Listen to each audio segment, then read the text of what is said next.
오늘은 깨어진 옥합이라는 제목으로 같이 말씀을 나누겠습니다. 마태복음 26장은 예수님이 죽으시기 전 세상이 어떠했는지를 잘 보여줍니다. 세상은 예수님이 죽으시기 전 악을 쌓아가고 있었습니다. 대제사장과 백성의 장로들이 어떤 속임수로 예수님을 잡을지를 고민했죠. 직분을 받은 자들이 귀한 시간을 내서 모였는데 생각한 것은 무엇이냐면 어떻게 예수님 죽일까, 이 생각을 했던 것이죠. 하나님이신 예수님을 죽이려 했어요. 제자들은 예수님에게 좋은 일을 하는 향유 붓는 여인을 괴롭게 했습니다. 하나님께서는 저 일이 참 보기 좋다, 내가 볼 때 너무 좋다 말씀하시는데 제자들은 하나님 앞에서 이런 것이죠. 하나님, 아니에요, 저것보다 더 좋은 게 있어요 하면서 하나님을 가르쳐 들죠. 제자 중 하나인 가룟 유다는 예수님을 은 30에 팔아 넘겼습니다. 사람에게 값을 매겨서 파는 것은 노예에게나 하는 일이죠. 그러니까 가룟 유다는 하나님의 아들이신 예수님을, 하나님을 노예처럼 대했던 것이죠. 6월절 예수님의 대속을 준비했던 사람들, 대속의 은혜를 이제 맛볼 사람들은 이렇게 죄를 더해가는 상황에 있었습니다. 어떤 구원을 받을 만한 어떤 상황도, 어떠한 수고도, 가능성도 없는 상태였다는 것이죠. 주님은 그런 자들을 위해 죽으셨어요. 우리를 향해서 주시는 구원이 바로 이런 것입니다. 구원은 우리의 준비가 아니라 오로지 하나님의 준비로 주신 것이에요.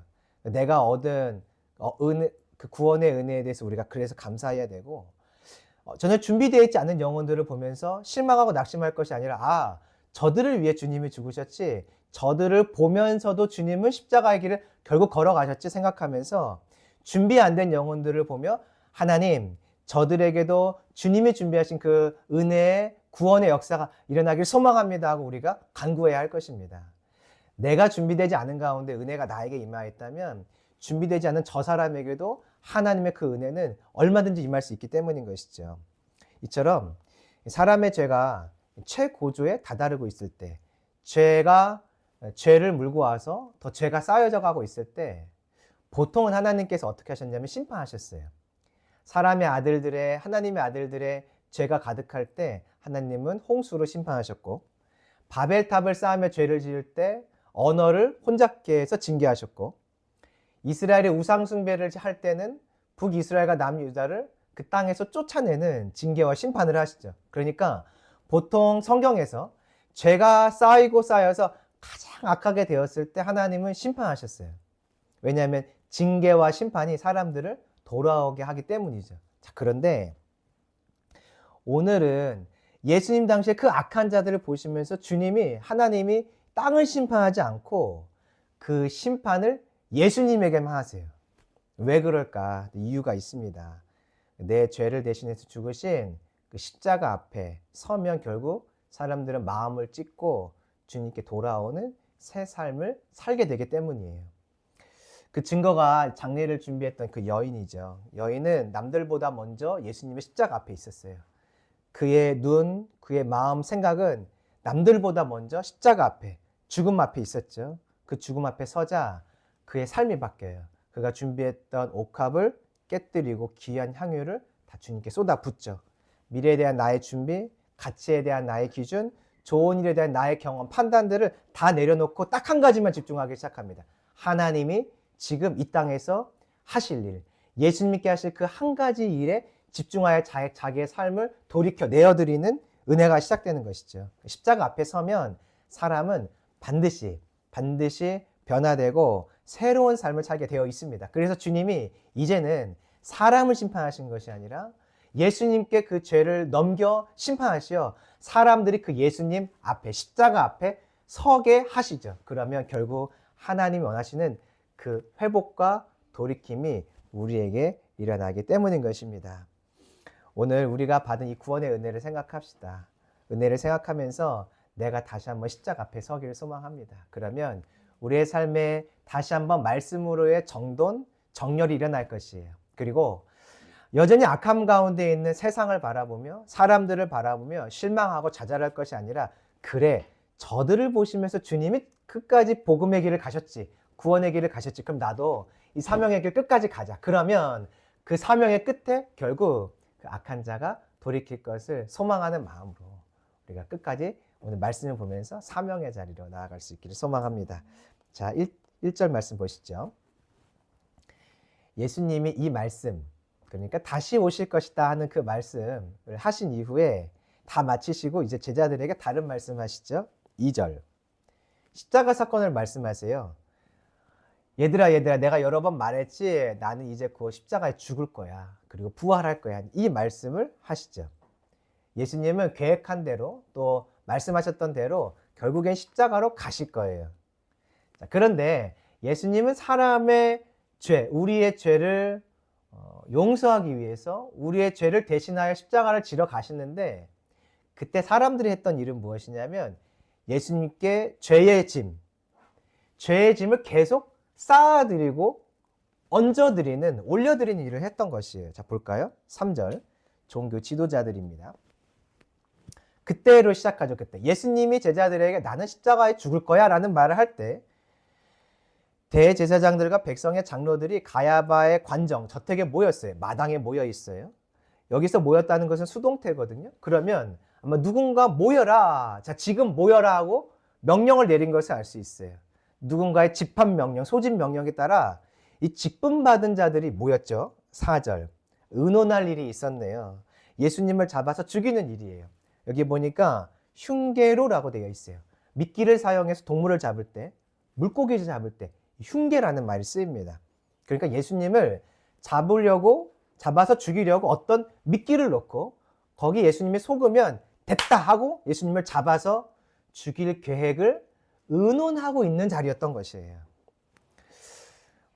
예수님이 사람의 마음을 사실 다 아세요. 그 속마음을 다 아세요. 그럼 예수님이 속아 넘어갈 수 있을까? 미끼에. 절대 그런 일은 없어요. 그런데 사람들이 어리석죠. 예수님을 속일 수 있다고 생각을 해요.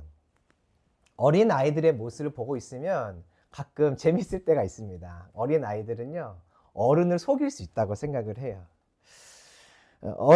어른들은 아이들을 보면 딱 알아요. 아, 저거 거짓말이다.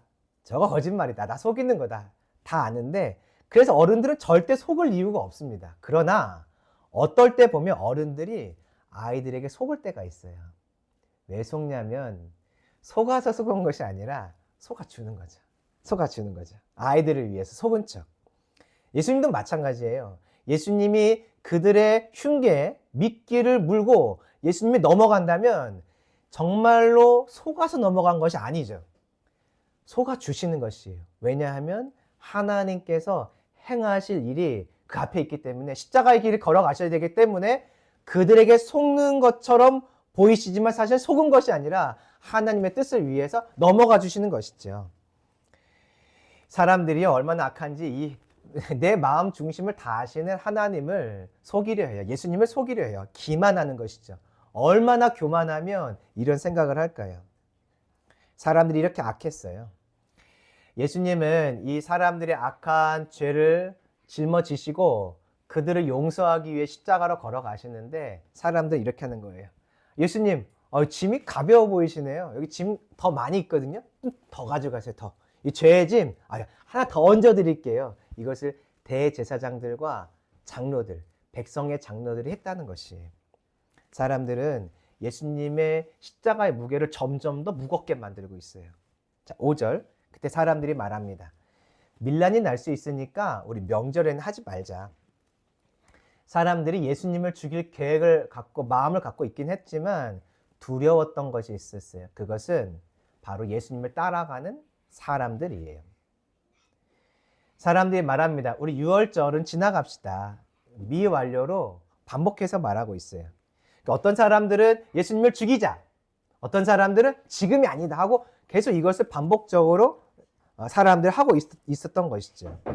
물론 하나님은 이것조차 사용하셨어요. 자, 그때 6절. 예수님이 어떻게 하시나? 6절 같이 읽어보겠습니다. 시작. 예수께서 베다니 나병 환자 시몬의 집에 계실 때에 예수님께서 베다니 나병 환자 시몬의 집에 가셨어요. 베다니라는 것은 가난한 자들의 집이라는 뜻이에요. 그러니까 이 지역에는 어렵고 힘든 사람들이 많이 있었죠. 7절. 이때 한 여자가 예수님을 찾아옵니다. 매우 귀한 향유 한 옥합을 가지고 왔어요. 이 향유는 모략이라고도 불려요. 모략은 예수님이 이 땅에 오셨을 때 아기 예수께 드려졌던 귀한 선물이었고, 예수님이 십자가에서 죽으실 때 예수님에게 전달되었던 것이었고, 예수님이 죽으셔서 장사 지낼 때 예수님의 몸에 부어졌던 것이죠. 그러니까 모략은 예수님의 죽음과 중간과 시작과 중간 끝을 말해요. 이 향품을 식사하고 계신 예수님의 머리에 부었어요. 8절. 이 모습을 본 제자들의 모습이에요. 같이 우리 읽어볼까요? 시작. 제자들이 보고 분개하여 이르되 무슨 의도로 이것을 허비하느냐. 제자들이 막 화를 내는 것이에요. 아니 지금 뭐 하는 거냐고, 무슨 생각으로 이런 일을 하냐고 하면서 말하죠. 분개하죠. 향유를 허비했다고 생각하기 때문이에요. 이때 예수님이 두 번 당황했어요. 첫 번째는 밥 먹는데 누가 머리 위에, 앉아있는데 누가 머리 위에 기름을 부으면 얼마나 당황스럽겠어요. 또 한 가지 당황스러운 건 제자들의 태도예요. 제자들이 예수님께 이 여인이 향유를 붓는 걸 보면서 아까워하고 있어요. 아니, 나에게 하는 건데 아까워하고 있고 허비한다 생각하고 있어요. 또 화를 내고 있죠. 예수님이 당황하고 있었어요. 너네 왜 그러냐? 그러면서 9절, 이들의 마음이 어떠했는지 성경이 다시 말하고 있죠. 9절 보니까 이것을 비싼 값에 팔면 많은 사람들에게 도움을 줄 수 있지 않냐. 베다니가 가난한 자들이 있는 곳이라고 했죠. 그러니까 제자들은 이 베다니를 가면서 어려운 관에 살고 있는 사람 한 사람 한 사람을 봤어요. 그들의 삶의 형편을 보았고 길거리에 있는 그 사람들의 낙심한 모습, 고통스러운 모습들을 보았죠. 그래서 이 생각이 든 거예요. 좋은 생각이 들었던 거죠. 아무리 봐도 이 귀한 것을 예수님 머리에 붓는 것보다 더 경제적이고 효율적이고 유익한 것은 팔아서 사람들에게 나눠주는 것이었어요. 그것은 사람의 생각, 제자들의 생각이고 예수님의 생각은 달랐죠. 10절 보실까요? 예수께서 아시고, 보세요. 사람들 마음을 다 아세요. 그렇죠? 말도 하시고 마음도 다 아세요. 그리고 말하죠. 야야 너희들 그만 좀 해라. 그만 좀 해라. 왜 이렇게 여인을 괴롭히냐? 아이 그만 좀 해라. 그가 내게 좋은 일을 했다. 내게. 여기 보면 제자들이 그 여인을 괴롭혔다라고 되어 있는데 상처를 준다는 뜻이에요. 상처. 베인, 날카로운 물건에 베었을 때 그 상처 있죠. 그 여인의 마음을 계속 칼로 베듯이 상처를 주었다는 것이에요. 고통을 주었다. 여인의 마음을 써서 예수님께 할 일을 했더니 제자들은 그 마음을 쓴 여인을 보면서 상처를 내고 있어요. 계속 그 여인의 마음을 아프게 하고 있죠. 고통을 주고 있어요. 제자들도 이 제사장들과 백성의 장로들과 다르지 않죠. 지금 무엇을 하고 있냐면 죄 짓고 있는 것이에요. 사람의 마음을 아프게 하고 있는 것이에요. 고통을 주고 있는 것이에요. 예수님 보실 땐 좋은 일, 하나님 보실 때 잘한 일에 대해서 하나님 아닙니다. 아이 하나님 그건 아니죠. 그것보단 이게 더 좋아요. 이거 팔아서 이 땅에 있는 사람들 돕는 게 훨씬 좋은 일이야 하면서 교만하게 하나님이 좋다고 하는 일에 대해서, 좋게 보시는 일에 대해서 그들은 판단하고 있고, 하나님께, 예수님께 좋은 일을 하는 자를 그들은 괴롭히고 있는 것이에요. 그러니까 예수님이 죄의 짐을 지고 십자가로 가실 때 이렇게 말하는 것이에요. 예수님 잠깐 멈춰보세요. 멈춰보세요. 이거 빠뜨리셨네 이거 하면서 그들의 죄의 짐을 다시 예수님께 하나 더. 또 다른 제자가 예수님 이거 떨어뜨리셨어요 하고 하나 더 지고 가세요 하면서 예수님의 어깨에 죄의 짐을 계속 얹어주고 있는 것이에요. 이제 예수님께서 이 일이 왜 좋은지를 설명하세요. 11절. 가난한 자들은 너희와 항상 함께 있지. 그런데 너희들 그거 아니? 나는 그렇지 않아. 내가 말했잖아. 나 십자가에서 죽는다고. 제자들이 사랑과 자비 또 그 베다니의 길을 걸으면서 보았던 것들 때문에 놓쳤던 것이 있어요. 그것은 예수님이 곧 떠난다고 하셨던 말씀이에요. 12절.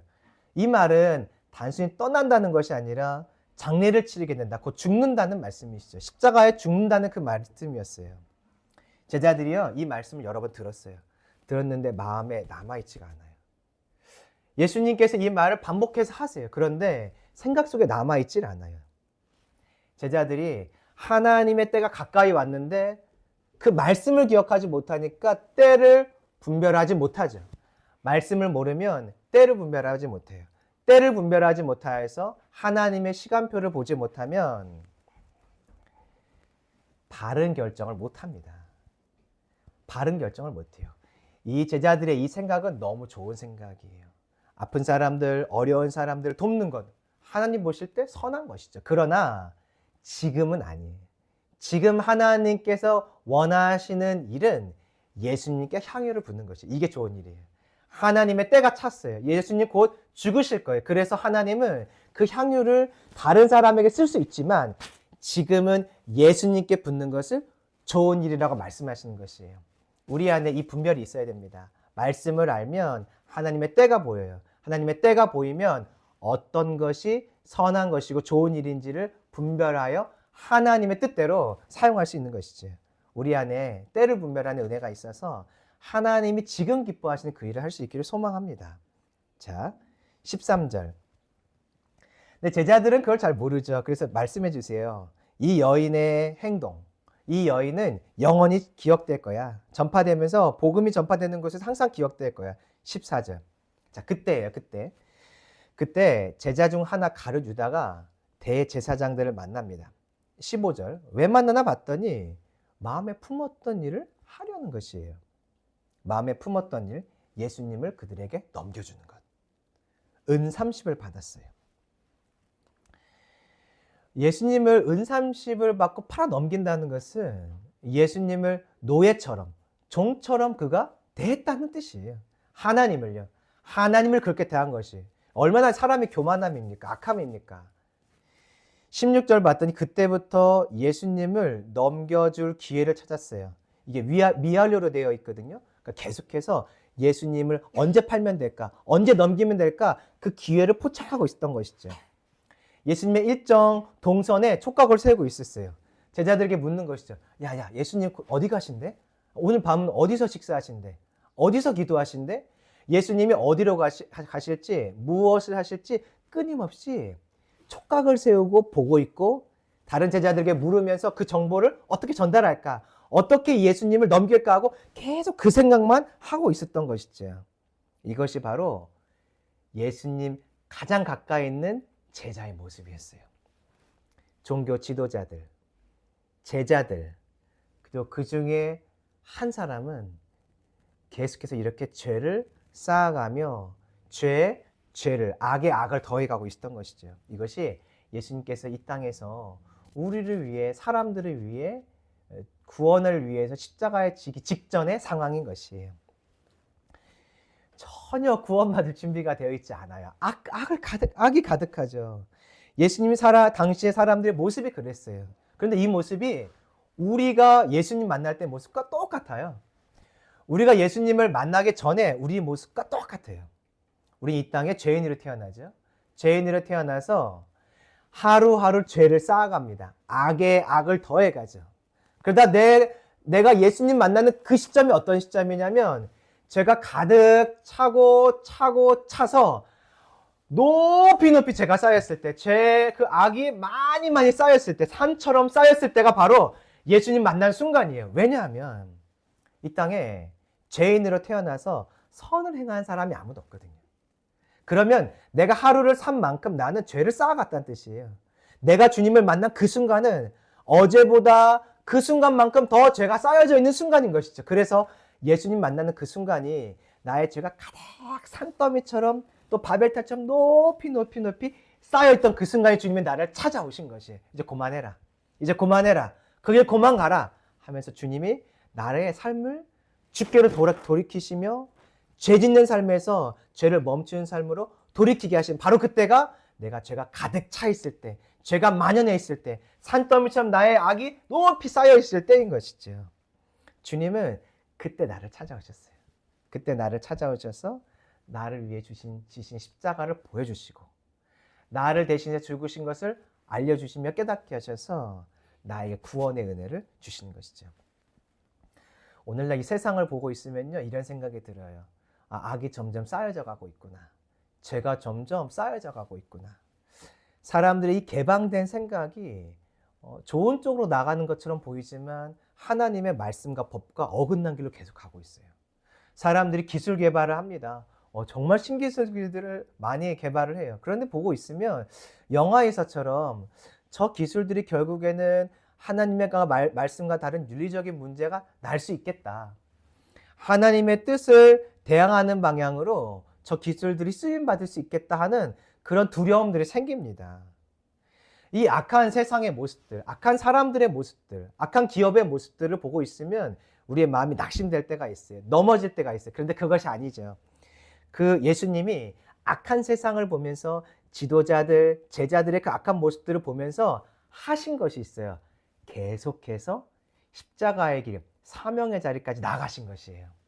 우리도 마찬가지예요. 악한 세상을 보면서, 어두워진 세상을 보면서 할 일이 있는데 계속해서 나의 사명의 자리로 가는 것입니다. 그러면 마침내 예수님이 그 사명을 완수함으로 이 어둠의 그 죄악들이 끊어지는 순간이 왔던 것처럼 내가 사명의 자리, 부르심의 자리로 끝까지 나아가면, 멈추지 않고 나아가면 주님께서 허락하시는 회복의 때, 역사의 때, 구원의 때가 반드시 이 땅에 임하는 것이에요. 그래서 우리는 어두운 세상을 보면서, 사람을 보면서 낙심할 것이 아니라 이 예수님의 길을 걸어가는 거죠. 그럼에도 불구하고 계속 십자가의 길을 가는 것이에요. 자, 17절. 시간이 지나고 이제 무교절 첫날이 드디어 되었습니다. 무교절은 누룩 없는 떡을 먹는 날이에요. 그래서 이 무교절에 가까이 오면 사람들은 무엇을 하냐면 우리 집에 있는 누룩들을 하나하나 찾아서 내어버리는 일을 해요. 집 안에 누룩이 없도록. 유월절 양을 먹기 전에 사람들이 해야 될 일이 바로 이것이에요. 누룩을 없애는 일을 준비하는 것이죠. 이 일을 계속 반복하는 것이에요. 그런데 사람들은 이 누룩을 제거하는 일을 잊었던 것 같아요. 누룩은 곧 성경에서 죄죠. 유월절을 사람들은 분명히 준비하고 있었어요. 절기에 대해서 기억하고 있었고, 명절은 지나가자는 이 말을 봤더니 제사장들, 장로들은 하나님이 허락하신 유월절을 기억하고 있었어요. 지키려고 하고 있었어요. 그러나 잊은 것이 있었어요. 무교절. 죄를 정리하고 회개하며 죄를 멀리하는 일들을 같이 해야 되는데 이 무교절의 절기를 지키는 영적인 지혜가 없었던 것이에요. 우리가 구원의 십자가를 만날 때는 반드시 이 무교절, 죄를 회개하고 죄를 내어버리는 균형을 반드시 갖춰야 됩니다. 구원의 십자가 앞에 설 때 죄 회개가 반드시 있어야 돼요. 그래서 유월절과 무교절이 함께 있는 것이죠. 구원의 십자가는요, 값없이 주어져요. 그런데 회개가 없으면 그 선물을 받을 수가 없어요. 회개 없이 구원의 십자가 앞에 서면 예수님께 임해야 될 그 진노가 누구에게 오냐면 나에게 오는 것이에요. 회개하면 그 진노가 주님께 내리죠. 하지만 회개하지 않으면 그것이 나에게 내리는 것이에요. 마치 길 가다가 만나는 번개와 같은 것이에요. 피레침이 서 있으면 내가 그 옆에 있을 때 번개는 나에게 내리지 않아요. 바로 피레침에 떨어지죠. 하지만 피레침이 없다면 그 번개는 나에게 내릴 것이에요. 주님의 진노와 징계가 십자가 앞에 섰는데 회개 없이 그 십자가 앞에 예수님을 만나면 그 진노는 나에게 임하고 내가 징계받지만 반대로 무교절, 죄를 회개하고 누룩을 없애는 이 회개의 자리와 함께 그 예수 그리스도의 십자가 앞에 서면 그 주님의 징계는 다 주께 내려져서 나를 향한 진노가 넘어가게 되는 것이죠. 아쉽게도 이 지도자들에게 이 지혜가 없었어요. 예수님의 제자들에게 이 지혜가 없었어요. 그러면서 유월절은 지키게 되죠. 어떻게 준비할지 묻습니다. 18절. 성한 나무한테 가라. 그리고 너희 집에서 유월절을 지키겠다 하라. 19절. 시킨 대로 했더니 유월절을 준비하죠. 20절. 저물 때가 되어서 밤이 되어서 드디어 유월절을 지킬 시간이 되었습니다. 예수님이 12제자와 함께 앉았어요. 그때 예수님이 이렇게 말씀하세요. 21절 읽어보겠습니다. 시작. 그들이 먹을 때에 이르시되 내가 진실로 너희에게 이르노니 너희 중에 한 사람이 나를 팔리라 하시니. 너희 중에 나를 한 사람이 분명히 팔 것이다. 22절. 제자들이 듣고서 근심하기 시작해요. 예수님, 저는 아니죠. 또 옆에 있는 제자가 말합니다. 저는 아니죠. 그 옆에 있는 제자가 또 말해요. 근심하며. 저는 아니죠. 24절. 예수님의 대답은 한 번만 하신 것 같아요. 나와 함께 그릇에 손 넣는 자가 팔 거야. 24절. 그 사람에게는 화가 있을 거다. 25절. 그때 바로 가룟 유다가 예수님께 질문해요. 예수님, 저는 아니죠. 근데 앞에서 어떤 일이 있었냐면 가룟 유다가 이미 돈을 받고 예수님 팔 계획을 세웠어요. 그리고 호시탐탐 기회만 노리고 있는 그 상태예요. 지금 예수님을 언제 넘기면 좋을까? 이 생각만 하고 마음에 가득 차 있는 상태에서 이 뻔뻔한 거짓말을 예수님 앞에서 하는 것이죠. 예수님, 저는 아니죠. 여기 보면 예수님께서는 25절에 예수를 파는 유다라고 되어 있어요. 이것이 판다라고 하는 이 단어가 현재형으로 되어 있거든요. 그러니까 예수님을 가룟 유다는 이미 마음에 팔았어요. 예수님을 앞으로 팔 것이지만 이미 마음에 예수님을 팔기로 결정했고 예수님을 팔 계획을 갖고 언제 넘길까 현재 그 생각을 하고 있는데 그때 입으로 그런 말을 한 것이에요. 예수님, 저는 아니죠. 저는 아니죠. 유다의 마음에 찔림이 전혀 없습니다. 이처럼 제자들, 악한 종교 지도자들이 계속 죄를 쌓고 있었어요. 악을 쌓아가고 있었죠. 죄가 극에 다다르고 있을 때 자, 예수님이 하신 일을 볼까요?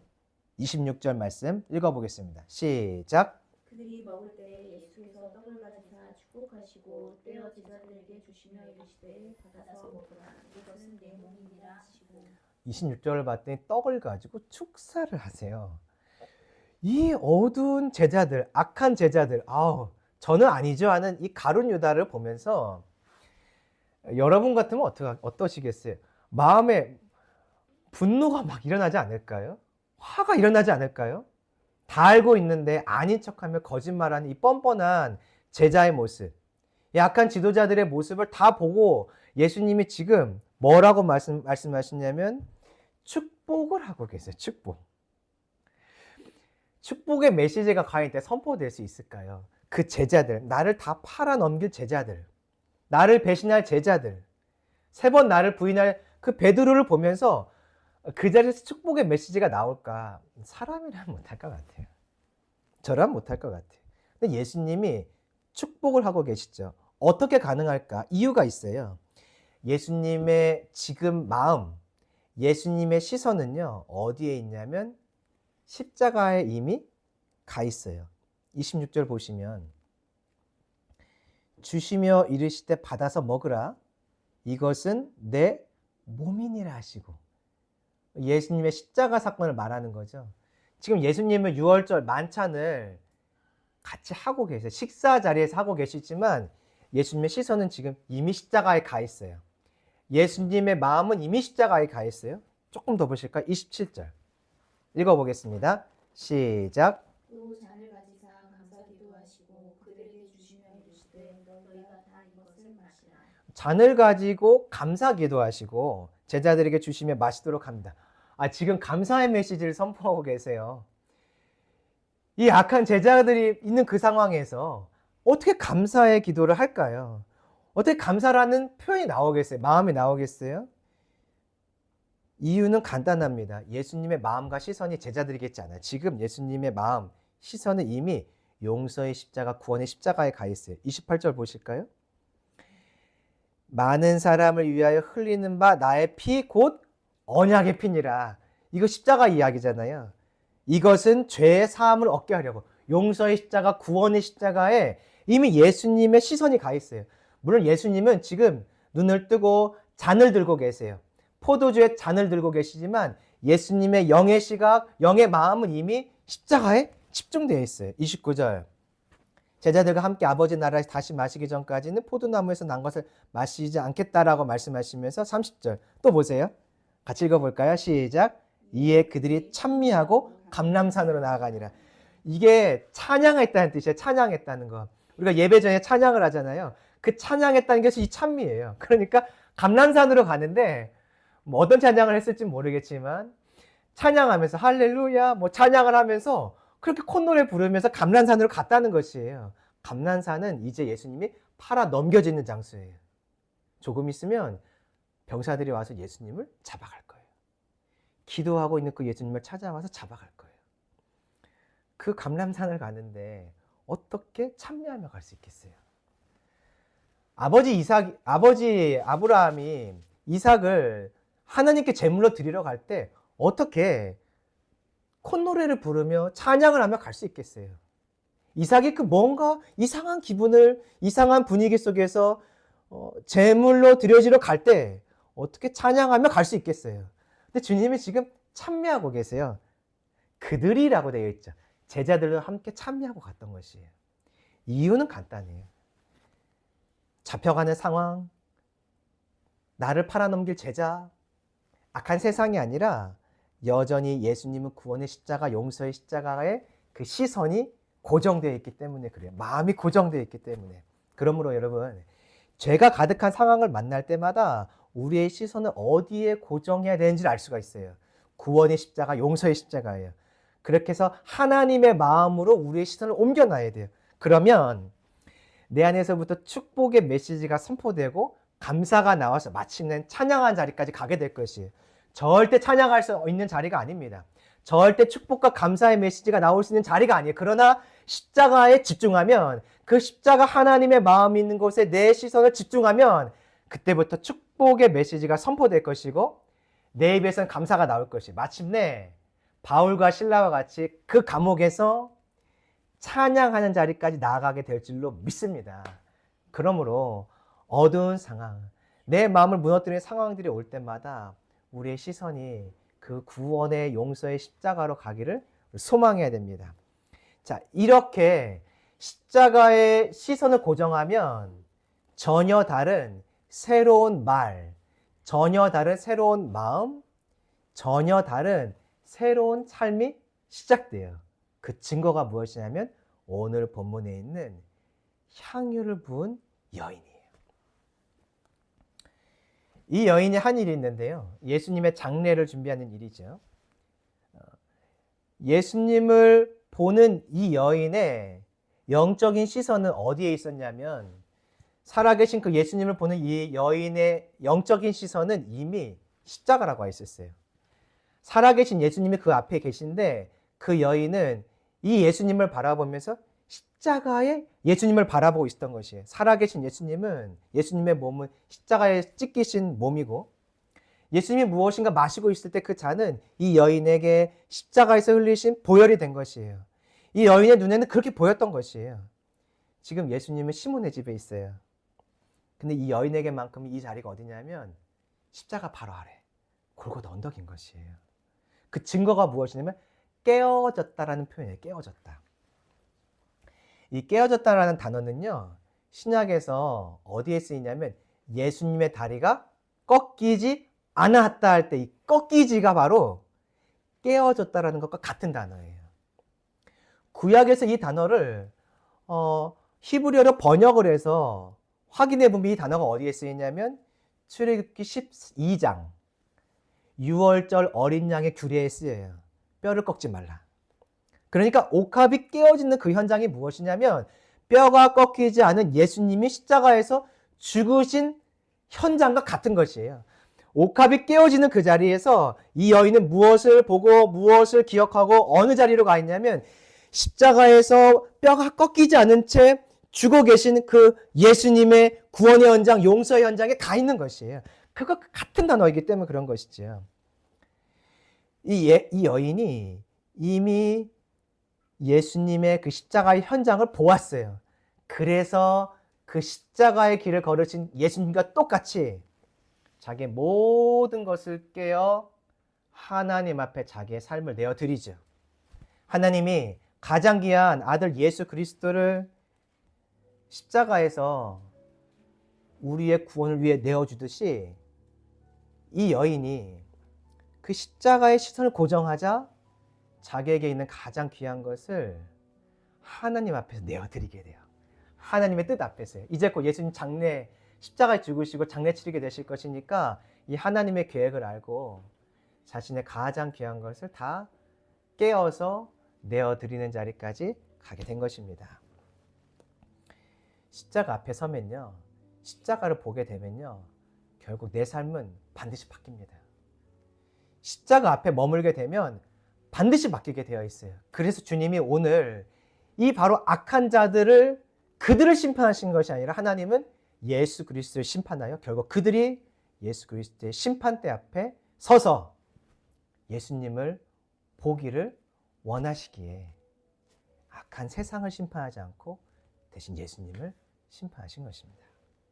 그 예수님 만나면 결국 우리의 삶에 새로운 일들, 새로운 변화의 삶, 새로운 회복의 삶이 나타나 이 예수님처럼 그 자리에서 축복하고 감사하고 찬미한 자리까지 결국 가게 될 것이기 때문인 것입니다.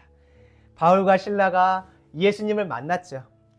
고통 가운데 감옥에 갇혀 있을 때, 착고에 매였을 때 나를 위해 죽으신 그 예수님께 시선을 고정했어요. 그랬더니 그 자리에서 찬미가 흘러나와 하나님의 땅을 진동하심이 있고 그들이 다시 사명의 길로 결국 걸어갈 수 있게 된 것이에요. 오늘 우리도 마찬가지예요. 이번 한 주간 우리가 이 십자가 앞에 서기를 소망합니다. 내 앞에 어두운 죄악의 모습들을 볼 때 다시 십자가 앞에 서기를 소망합니다. 그럼 반드시 변화가 일어나요. 반드시 변화가 일어나요. 악한 사람들, 악한 세상을 볼 때 우리가 할 일이 있어요. 주님, 저 사람 십자가 앞에 세워주세요. 저 어둠의 상황 앞에 십자가의 골고다 언덕을 보여주세요. 저 악한 사람들의 판단, 결정, 기술들이 십자가의 골고다 앞에 세워지길 원합니다. 그러면 그때 하나님은 그 십자가 앞에 위에 죽으신 예수 그리스도를 통하여 새로운 사람, 새로운 환경, 새로운 일들을 이루어 가실 줄로 믿습니다. 이번 한 주간 우리 계속해서 십자가를 기억하고 내가 십자가 앞에 서고 다른 사람들이 십자가 앞에 서기를 소망하기를 원합니다. 그것이 주님께서 우리에게 이번 주간 요청하시는 메시지입니다.